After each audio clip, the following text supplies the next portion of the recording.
घरी आपले गरीब आईबाप होते. गरीब आईबाप त्याची येण्याची वाट पाहत होते. आई त्याच्यासाठी स्वयंपाक बनवत होती, तर वडील त्याचा आतून टाकत होते. आपला मुलगा जेवण करेल आणि लगेच झोपेल, पण तेवढ्या लेकरूची 1.5 वाजता त्यांना कळते तुमच्या मुलाचा मोठा ऍक्सिडेंट झालाय, तुम्ही तिथे लवकरात लवकर पोहोचा.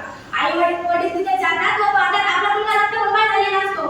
ते पाहतात त्यांच्या डोक्यात डोळ्यात पाणी येते. तिथे काही माणसंही होती, पण त्याचा व्हिडिओ काढत होती. त्याला उचलायचं सोडून ते त्याचा व्हिडिओ सोशल मीडिया अपलोड